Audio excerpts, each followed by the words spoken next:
আপনারা দেখতে পাচ্ছেন চিংড়ির ঘেরে পোনা অবমুক্ত করা হচ্ছে।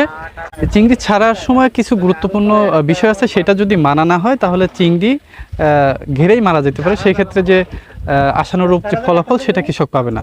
এ কারণে কোন ধরনের চিংড়ি ছাড়তে হবে এবং ছাড়ার যে নিয়মগুলো কি সেটা নিয়ে আজকের এই ভিডিওটা। আশা করি এই ভিডিওটা দেখলে আপনারা যারা চিংড়ি চাষি আছেন চিংড়ি ছাড়ার বিষয়টা অনেকটা জেনে যাবেন। তো পুরো ভিডিওর সাথে থাকুন।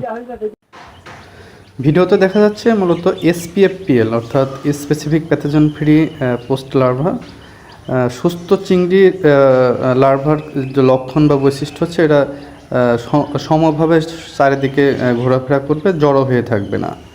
এবং ছাড়ার প্রধান শর্ত হচ্ছে ব্যাগের যে পানি সেই পানির সাথে পুকুরের পানির তাপমাত্রা অ্যাডজাস্ট করা। সেটা বিভিন্নভাবে করা যায়।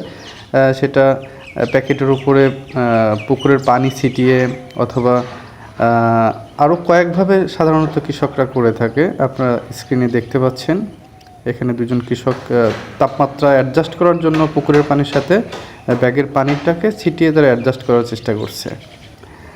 এছাড়াও এটা যে ককশিটে পোনা আসে সেই ককশিটের পানির মধ্যে পুকুরের পানি ছিটিয়েও আস্তে আস্তে ছিটিয়েও এটা পানিটা তাপমাত্রায় অ্যাডজাস্ট করা যায়।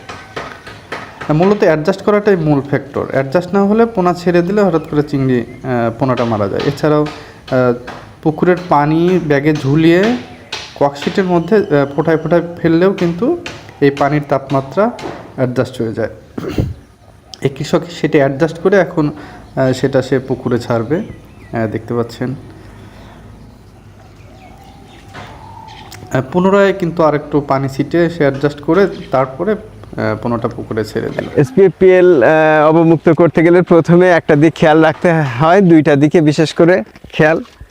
এক হলো পলির ভিতরে যে পানি, ওই পানিটা কি তাপমাত্রা এবং ঘেরের পানির কি তাপমাত্রা, এই তাপমাত্রাটা অ্যাডজাস্ট করার লক্ষ্যে আমরা ওখানে পানিতে বেঁধে রাখছি এক।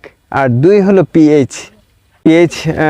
আমরা মেপে দেখেছি এখানে 8.34 এর ভিতরে আছে, অর্থাৎ ছাড়ার উপযুক্ত পরিবেশ এখানে বিদ্যমান। হ্যাঁ, পানির সাথে অ্যাডজাস্ট হয়ে গেলে দেখা যাবে যে পলির ভিতরে মাছটা খুব সুন্দরভাবে মুভ করছে। যখন সব মাছ সুন্দরভাবে মুভ করবে তখন আমরা আস্তে আস্তে পলির মুখ একদিকে কাত করে আমরা ছেড়ে দিব।